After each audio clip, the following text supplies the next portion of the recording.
안녕하세요. 책 읽는 뮤즈입니다. 오늘 소개할 책은 유리 멘탈을 위한 심리책. 사소한 일에도 흔들리고 부서지는 당신에게 필요한 마음의 기술. 여러분은 마음이 어떤지 궁금합니다. 저도 유리 멘탈에 가깝지 않나 그런 생각을 해봤어요. 사소한 일에도 사소한 말 한마디에도 흔들리고 마음이 예민해지는 그런 마음을 갖고 있는 것 같아요.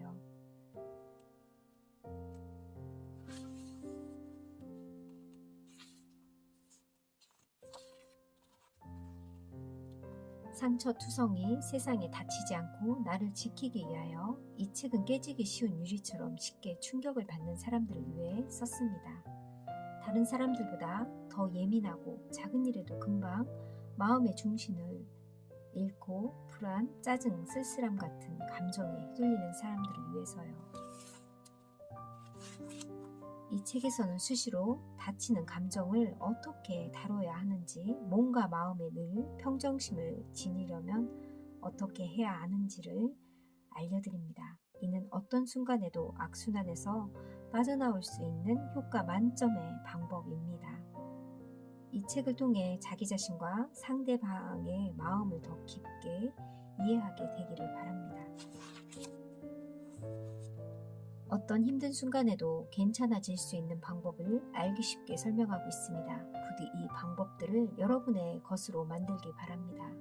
독자 여러분이 자신의 감정을 잘 조절하고 더 씩씩하게 빛나길 진심으로 바랍니다. 미즈시마 히로코. 차례 유리 멘탈을 극복하는 연습. 인간관계가 너무 힘든 유리 멘탈에게 깨진 마음 회복시키기. 건강한 멘탈은 건강한 몸에서 온다. 불안을 잠재우고 단단한 마음으로 툭하면 외로워지는 사람들을 위한 심리 처방. 유리 멘탈을 극복하는 연습. 다른 사람들의 평가에 초연한 사람들의 비밀. 자신이 다른 사람에게 어떻게 보일지 신경 쓰며 전전긍긍 해본 적이 있나요? 사람이라면 누구나 다른 사람의 평가에 초연하기는 쉽지 않을 것입니다. 하지만 유독 타인의 평가에 일희일비한다면, 그것 때문에 쉽게 마음에 상처를 입고 우울해진다면 이 장을 꼭 읽어보기 바랍니다. 사람은 저마다 타고난 성질도 다르고 자라온 환경도 다릅니다. 똑같은 걸 봐도 저마다 생각하는, 느끼는 법이 다르죠. 저는 타인에게 받은 작고 일상적이지만 지속적인 아픔으로 다가오는 상처를 뿌띠 트라우마라고 부릅니다. 타인의 비판, 부정적인 평가, 인격 부정 등 다양한 경험을 통해 생기죠. 이런 뿌띠 트라우마가 있으면 다른 사람에게 싫은 소리를 듣지 않으려고 안간힘을 쓰게 됩니다. 빈틈을 보이려고 하지 않고 상처를 받기 전에 미리 방어적인 자세를 취하는 등 남의 말과 행동에 지나치게 신경 쓰게 되지요. 모두가 나를 싫어해. 안경 외에도 자학의 안경의 종류는 한두 가지가 아닙니다. 어차피 실패할 거야. 안경도 새로운 도전을 할 때 발목을 잡지요. 이 안경을 쓰면 자신감이 사라지고 차츰 불안에 빠지며 신경이 쓰이기 시작해서 새로운 일을 시작할 엄두를 내지 못합니다. 함부로 단정짓는 말들에 상처받는다면 나를 함부로 재단하는 사람의 태도에 기분이 나빠지고 흔들릴 필요는 없습니다. 사실 그런 사람은 다른 사람이 하는 말을 그저 듣기만 하는 것에 서툴기 때문이니까요. 이야기를 귀 기울여 들어주고 공감해주는 것을 못하는 사람들은 의외로 많습니다. 누군가의 힘든 이야기를 들으면 무조건 도움을 주어야 한다는 책임감을 느끼는 것이지요. 고민을 가만히 듣고만 있어서는 상대가 실망할 거라고 생각하는 겁니다. 아니면 이야기를 진지하게 듣지 않으면 성의 없는 사람으로 보이고 싶지 않아서 진정성 없는 조언을 내뱉는 것일 수도 있습니다. 어쨌거나 이것은 전부 듣는 이의 사정입니다. 아무 조언도 해주지 못하고 그냥 듣기만 하면 자신이 쓸모없는 인간처럼 느껴져서 싫다거나 그 얘기를 듣고 가만히 있기에 마음이 진정되지 않는다는 그들의 사정이지요. 듣는 태도가 안 좋은 사람들을 일일이 신경 쓸 필요는 없다. 조언을 들으면 왜 기분이 나쁠까? 누군가의 조언을 듣고 기분이 나쁜 적이 있나요? 물론 정말 도움이 되는 조언을 받을 때도 있고 먼저 남의 조언을 구할 때도 있지만 대부분의 원치 않은 조언은 기분을 망칩니다. 또 조언은 자기 영역에 대한 침해라고 할 수 있습니다. 나는 나대로 늘 최선을 다했는데 당사자도 아닌 사람이 왈가왈부하는 것은 침해나 다름이 없습니다. 내 사정도 제대로 모르면서라는 생각이 든다면 그것은 엄연한 침해입니다.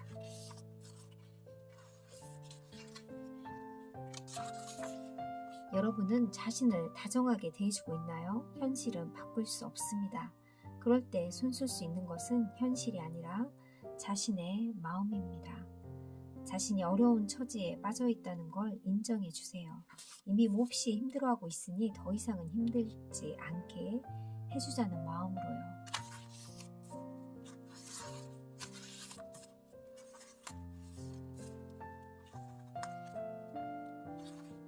남을 변화시키려는 노력이 헛수고인 이유.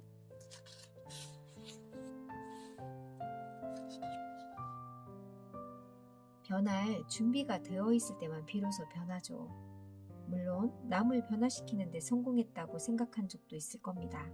가령 말을 장황하게 하는 상사에게 농담 반, 진심 반으로 몇 번이나 들어서 알고 있습니다라고 말해서 상사가 정말로 태도를 개선한 적이 있을지도 모릅니다. 하지만 이는 여러분이 한 사람을 변화시킨 것이 아니라 단지 모르는 것을 알려준 것에 불과합니다. 그 상사는 화법을 바꾸는 편이 낫다는 걸 알지 못했을 뿐 알려주기만 하면 언제든 화법을 바꿀 준비가 되어 있는 사람이었습니다. 변할 준비가 안 되어 있는 사람을 바꾸기란 불가능하다. 그러니 변할 준비가 안 되어 있는 사람을 바꾸기란 불가능하다는 걸 먼저 마음에 새깁시다.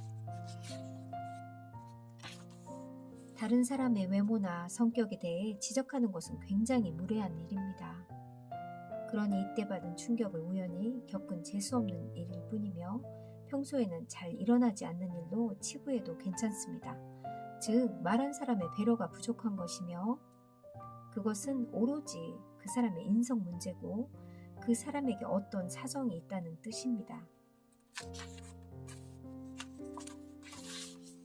소중한 사람을 잃으면 사라졌다는 점에만 주목하게 됩니다. 이별의 형태가 충격적일수록 그런 경향이 강합니다. 인간은 소중한 뭔가를 잃으면 반드시 슬픔의 프로세스를 거쳐야 한다.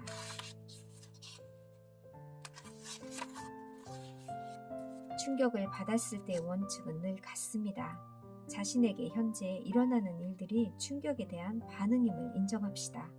충격을 받은 이상 심한 쓸쓸함에 빠질 수밖에 없습니다. 그럴 때 같은 일이 다른 사람에게 일어났다면 해줄 말을 생각해 보세요. 마음의 토대가 생겨서 흔들리지 않고 빠르게 회복할 수 있으리라 생각합니다. 그러면 순조롭게 평소의 생활로 돌아갈 준비를 할 수 있을 것입니다. 친구에게 해주는 다정한 말을 왜 자기 자신에게 해주지 않을까?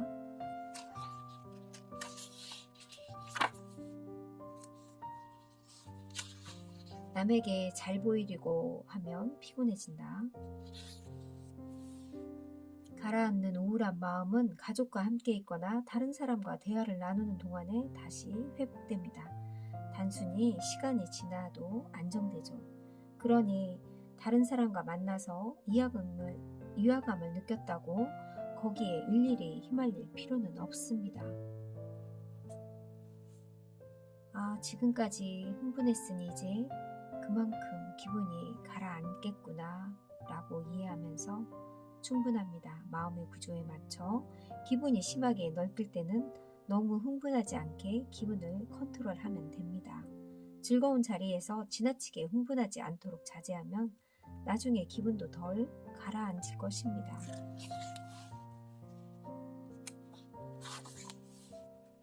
밤에 느끼는 고독은 자신이 진짜로 느끼는 고독보다 과합니다. 낮에는 진짜 감정이 억제되고 밤에 느끼는 기분이 더 진짜라고 생각할지도 모르지만 그렇지 않습니다.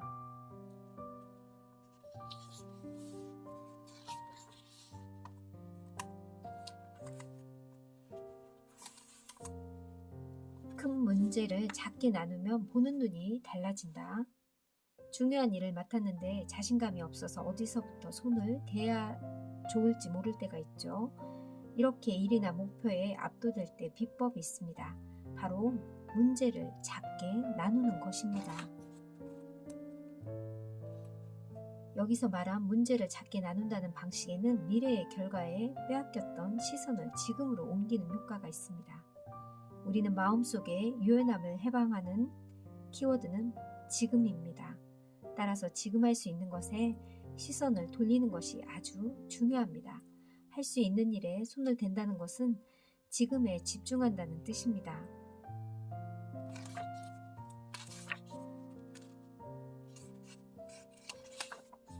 외로움은 어디에서 찾아오는가? 대부분의 사람들에게 쓸쓸하다는 감정은 혼자 있는 것과 관련이 있는 듯합니다. 쓸쓸해지면 누구라도 붙잡고 이야기를 터놓고 싶기도 하고 다른 사람과 친밀하게 나누는 감정이 필요하다는 생각이 듭니다. 사람과 관계에 대한 결핍이 느껴지기도 하죠.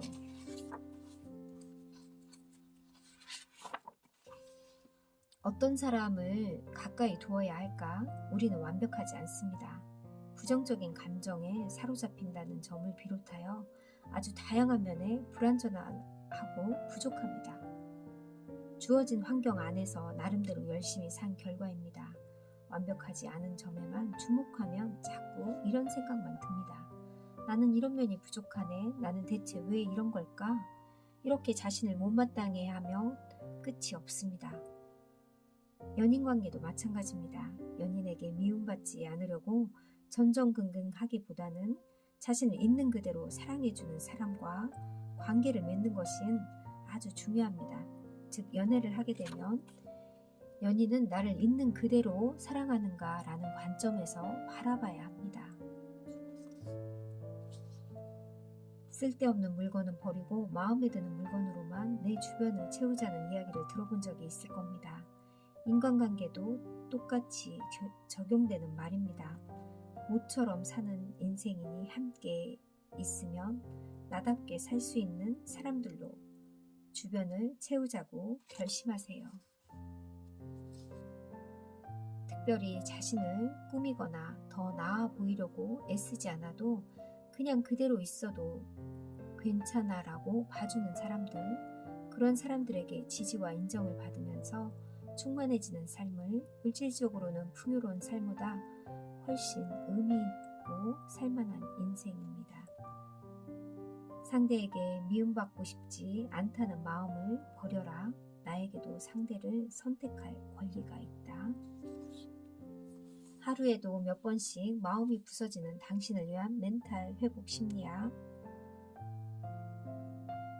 여러분들에게도 도움이 되는 책이 될 거라고 생각합니다. 마음의 회복과 인생이 가뿐해지는 마음의 기술을 다루는 책입니다. 감사합니다.